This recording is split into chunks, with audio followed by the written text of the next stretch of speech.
Let's actually bring in Dele Faro to me as we actually try to, okay, probably for greater focus on the likely implications of the findings for persons of interest in this particular matter, as well as how all this can impact the existing body of laws in addition to the recommended reform of the government agencies. We are now being joined by Rise news analyst Emmanuel Efene, human rights lawyer and social activist Dele Farotimi, another lawyer, and human rights advocate Inibehe Effiong, and a youth representative while the judicial panel sat, Tokwe Majakodumi. For the records, we reached out to the Lagos State government to be part of the discussion, but they declined, stating that the committee on the final report should be allowed to do their job. So let's move on with our panelists. Let's start it off from Arise News analyst Emmanuel Finney here in the studio. I want to say thank you very much for joining us. First of all, how brave were the panel of judiciary being led by Justin Doris and also the Lagos State government to come up with this very, very damning report? Well, we didn't expect anything less from this panel, because when that panel was set up, we all knew that they have a historic moment to deal with. And expectedly, the members of that panel, chaired by retired Justice Kobe, rose to the occasion. And of course, we followed through the proceedings of the panel. But today, only yesterday, they submitted their reports. And I just want to kick off with what the governor said in setting up a four-man body to look at the reports and give the government, the Lagos State government in this case, what should be the white paper which the Lagos State Executive Council will look at. But more significantly, that after they must have come out with a white paper, they will submit it to the federal government. Now, recall that on the eve of the anniversary of the Lekki Toll incident, let me use incident for now, the Minister of Information, an agent of the federal government, came up to address a press conference, which he titled Phantom Massacre at Lekki. He was speaking for the federal government. He couldn't have been speaking for himself, because he addressed that press conference in his capacity as a Minister of Information. He called it Phantom Massacre. Now, with this report, clearly, the panel used the word Lekki Massacre. There was Lekki Massacre. So I hope when the federal government eventually receive this report from the Lagos State government, they will have to apologize to Nigerians and to the international community, because the minister called out a number of foreign media. Let's leave the local media, the Nigerian media, who were called out for also reporting accurately what transpired. Some, like Arise News, were called out by regulatory authorities. I think today they know better. As we should. Let's actually bring in Inibehe Effiong, human rights activist, to discuss your own side of what is your take on the findings, and from a human rights perspective for the victims and their families, what rights do they have? Inibehe. Thank you for inviting me.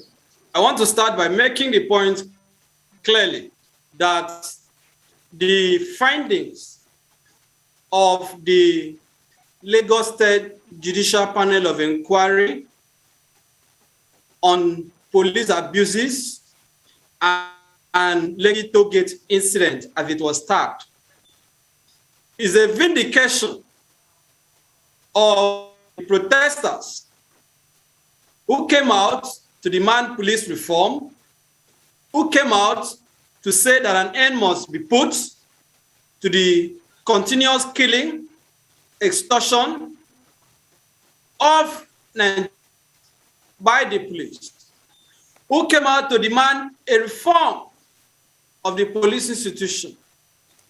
They were targeted, were murdered, were maimed, arbitrarily arrested and detained for merely exercising what was ordinarily supposed to be a constitutional right to freedom of expression and peaceful assembly, as guaranteed by Section 30 and Section 40 of the Constitution.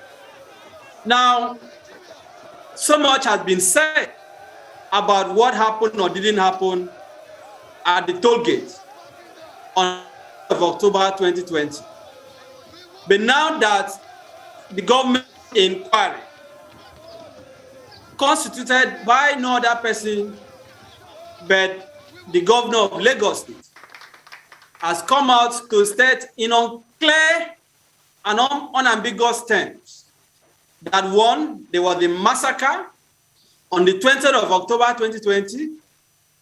Peaceful protesters were shot at and killed and murdered by their own government, by the military, and were also attacked and shot at by the police, and that the army made efforts to conceal the criminality that they committed, and that the LCC and the Lagos State government took steps to truncate the truth, to cover up the atrocity that they committed by tampering with the scene of crime, by trying to clean up the toll gates the following day. The time has come for actions to be taken. To begin. All right, permit me to bring in Dele at this point. Okay, let me come to you, Emmanuel Afeni here. Let me read an excerpt. You mentioned the Minister of Information, Lai Mohammed. Let me read an excerpt of that particular statement. And this is very, very instructive, understanding that, first of all, he said that the military did not shoot at protesters at the toll gate. I am quoting him verbatim there. And he goes on to say, another, this is an excerpt, the only massacre recorded was in social media, hence there was neither bodies or blood. Amnesty International, CNN, then the runaway DJ and others like them should apologize for misleading the world. What does it say about the government of the day? If they were so resolute with their side of the story, only for this to come out right now. Well, I cannot guess exactly why the minister came out to say that on the anniversary of the Endsars protest that happened at Lekki, that ended up as Lekki Massacre. But if his intention was to preempt this report, then he has failed. Because this report is a public document. This report is from a panel that interacted with everybody involved in the Lekki issue.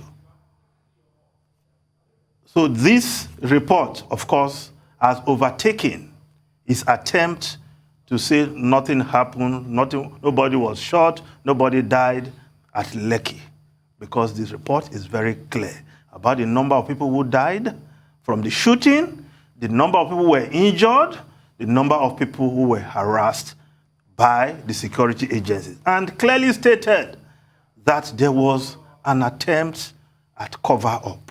And it was clearly stated there. And if you follow the panel, the report, it was well reported while it was ongoing. The military officer who came, a certain Brigadier Taiwo, he was just trying to twist the facts, because you may be able to put a spin on a story, but you cannot put a spin on a bullet once it is shot. It will hit something and there will be evidence. You may want to cover the evidence, but alas, you will have a report like this. Diligent hearing from the panelists, and they have drawn their conclusion, and we have the report. People were killed. Where do we go from here? Perhaps that's what we should be asking. That is exactly what I was going to ask you. What do you think that the government will be the first, or actually let's take it to Dele Farotimi, who is just joining us right now, good afternoon. The last time we spoke was on the anniversary of what we will now call the massacre. We want to get your own opinion on the findings that have just been released to us. Well, first thing first, I must thank Arise News Channel and several other Nigerian journalists who have taken it upon themselves to give us a platform from where to engage the many lies that the system has tried to tell in denying what it did in plain, broad daylight. Inibe has done a fantastic job of dealing with the legal issues. Me, I'm no longer a lawyer, but I do know something. People were killed that night. An entire system was deployed to deny the fact of their humanity, not just to cover up the crime, but to deny the fact of the humanities of the victims. You found human beings such as Lai Mohammed, you found the likes of Rajifa Shola, you found several of them deployed to cover up a lie. And I'm ashamed on their behalf. I'm ashamed on behalf of so many Nigerians who believe themselves humans, but who found the grace to become aligned with something as blatantly evil as a cover-up for the even more evil acts of murder itself. So let's be clear. They have not told us anything we did not know at the time. We were saying this and we were being called madmen, idiots, liars. Massacre happened only on the internet. May it be for the families of everyone who denied these murders. Exactly. All right, Jelena, let's actually temper our words right now. As much as possible, we know emotions are running high, but as much as possible, let's try to temper our words. Okay, let's bring in Inibe at this point, just so that you can just actually get a little bit of breather. Inibe, talk to me. What becomes of that particular scene of this massacre right now? Talking about the Lekki Toll Gate. As a legal practitioner, what do you think should happen to that particular scene right now? I agree with the panel, with the recommendation that the name of the toll gate should be changed from Lekki Toll Gate to Endsars Toll Gate. That is also in honor of those heroes of democracy who were murdered at that place. But I believe it is not enough for the panel to say that 20th of October every year should be declared a toll-free day. My position is that collection of toll gate at the Endsars toll gate as recommended, or Lekki Toll Gate as it is now, should stop forthwith. That place has become a crime scene. This is a place where we're singing the national anthem, raising the Nigerian flag, with massacre. A scene of massacre cannot be a place for collection of toll, a place for generation of revenue. That is abominable. So let the Lagos State government go further to stop collection of toll at that place in its entirety. But I also believe that beyond the recommendation, if Nigeria were a serious country, by this morning, Lai Mohammed would have submitted his letter of resignation to the president. Because I do not understand how the spokesperson of the federal government of Nigeria will continue to remain in office after having been exposed yet again as somebody who went on public record to lie, to attack the media, to try to discredit an atrocious act that was committed against Nigerian citizens. But here are my fears. If you look at section 218 of the Constitution, the operational use of the armed forces is vested in the commander-in-chief and president. The Buhari that you and I know is averse to democracy. A president who is interested in accountability. We have a president that has continuously attacked the rule of law. So even when... And speaking of accountability... Speaking of accountability, let's take it to Mr. Efeni, who's sitting at the table with us. Just before we brought in Mr. Farotimi, I was asking you the way forward. I mean, it's a lot. The gaslighting, the inquiries, the hurt, the pain, the confusion, and the letdown of a lot of people in the country. How do we take steps to heal? What should be done first in order to try and calm this situation? Well, the the process of healing has begun. It was Ottoman Danfodio who said that conscience is an open wound and only truth can heal the conscience. Now we have the truth. So the healing process has started. But what followed is that, like the panel recommended, these persons, their families must get some form of compensation. Those who have been killed, their families must get some compensation. Those who were injured should also be compensated. That's a recommendation by the panel, which I totally agree with. And every step should be taken to actualize this recommendation. That in itself will bring some succor for those who are alive, for the families who lost their loved ones. So I think on that compensation, it should be followed through. Well, Inibe was talking about Lekki Toll Gate, don't collect any toll there anymore. Well, I wouldn't agree with that, because the protesters at the Lekki Toll Gate were not protesting against the collection of toll. They were protesting against it. They only used the Lekki Toll Gate as a venue, a convergence point. So to say because the Lekki Toll Gate in itself is an example of government, private sector cooperation or partnership to deliver infrastructure. So we shouldn't, in the wake of this incident, we now say, oh, everything about Lekki Toll Gate should be thrown away. No, Lekki Toll Gate and toll collection was never part of what the youths were protesting. So once we can bring up foreclosure to the ugly incidents, yes, the panel also recommended that there should be some a kind of memorializing of those who died somewhere along the toll gate. So yes, I agree with that, but I think the toll gate collecting toll should continue after we have settled all the issues around this based on the recommendation of this panel. All right. Okay, let's actually bring in Reno Dola, talking about, she's a human rights activist. Reno, I want to say thank you very much for joining.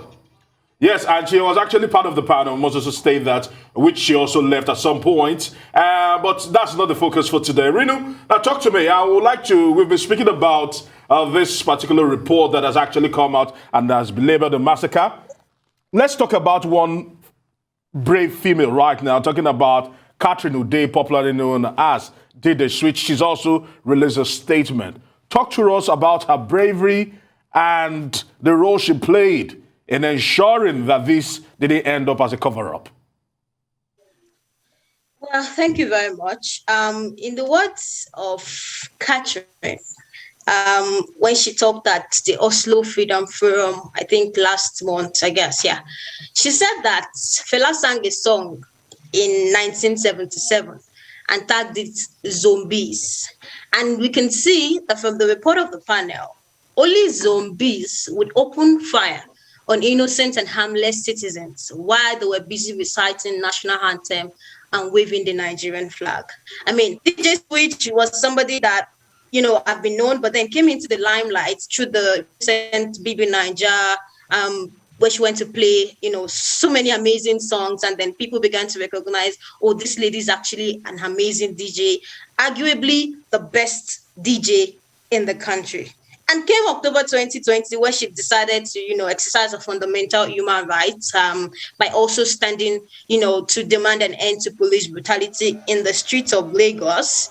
Unfortunately, she received the greatest shock of her life when on the night of the 20th of October 2020, she was alongside other Nigerian citizens, young people, shot at first by the Nigerian military operatives, then later by the Nigerian police force. That night, I wouldn't have imagined what she went through that night, but it is surprising that her and DJ Switch actually met in the previous months, because so many news was going around that she ran to Canada, blah, blah. She never went to Canada. We met, and then one thing that connected us was the collective trauma. This lady had to abandon a career, her life, everything that she had known. She was hounded out of the country because she refused to tell lies regarding what happened at the Lekki Toll Gate. She had to stay in safe houses, being depressed, suffering panic attacks, anxiety, because our own very government that is supposed to encourage her to speak up, the very same people that are supposed to protect her, were the ones hounding her. They even made the entire Nigerian citizenry doubt their sanity. Talk less of DJ Switch. Trolls were set after her. Trolls were all over a social media accounts, attacking her, calling her a liar, a Photoshop, somebody that does Photoshop, someone that set up green screen, a terrorist, different kind of things, including our infamous Minister of Information, Lai Mohammed, who was repeatedly set up agenda against this young lady. Somebody said something this morning that how do we expect somebody that is named Lie not to actually lie? The minister will come on TV saying that the minister comes on TV saying that fake news and social media are destabilizing the country. But then we can see that for the persistent part of the better year, Renu, sorry, I have to interrupt you and cut you right and ask you another question. Speaking of the fact that you were on the panel before and you decided to leave the panel for whatever reasons, can you tell us why you left? And if you're satisfied with the actual findings of the panel, were you proud of the way that they conducted the investigations? If you're still there, Renu. Thank you very much for that question. My reasons for leaving the panel are very clear. And I said partial wins are not enough and can never be enough for what Nigerians have gone through and are going through. What I demanded for, why I went on the panel, was justice. Justice for the deceased, justice for the brutalized, justice for the assaulted. And my stance has always remained the same. I left the panel in February when we were deciding to on issues of handing over the Lekki Toll Gate to the Lagos State government. And my reasons were clear. Investigations have not been concluded. Why shouldn't be reopened at this time? I heard Inibe talking, and he was echoing my thoughts. And the panel clearly stated that as well, that the Lagos State government cleaned up a crime scene immediately after the crime happened. The panel found that there was an attempt to cover up the incidents of the 20th of October by cleaning the Lekki Toll Gate and the failure to preserve the scene ahead of potential investigations. These are the reasons for me why I left. And then it is important to note, actually, that the panel report is out. However, partial wins are not still enough. No matter how big you are, if you're indicted in the panel's report, you have to face the consequences of your action. The law of the land is bigger than anybody. So the question we should be asking is, to this panel report, are we going to get the justice that Nigerians deserve? Thank you. All right, but Ridu, before we actually come back to the rest of the panel, some Nigerians have been questioning and asking that if everyone had actually pulled out of this panel, we will not be having a report today. What do you have to say to that? Well, I think that everybody that went on the panel had their own, stance. They had what they went on the panel to do and their convictions for going on the panel. I didn't elect myself on the panel. I went on the panel because young people across the country recommended me because they knew that for certain reasons and for certain stance or convictions that I stood for, I would either step off or continue. And they were not disappointed when I decided to step off. It was about my convictions. It was about the things I stood for. And we should thank the Lekki panel members, really. I thank them who stood true, despite all forms of whitewashing and harassment. I mean, I kind of applaud them for what they've done. It's applaudable. It is applaudable. All right, Mr. Efeni, any more comments on how we can move forward? First of all, how long do you think this healing will take, or will we get distracted? Is this something that's going to take a long time, or is it something that might just get, shifted or kicked down the road, the can kicked down the road? Because, we have quite a few things that are going on in the polity right now that are quite catastrophic. Is this just one of the things that might get ignored as we go forward? Well, I don't think the government should ignore what has been reported by the panel.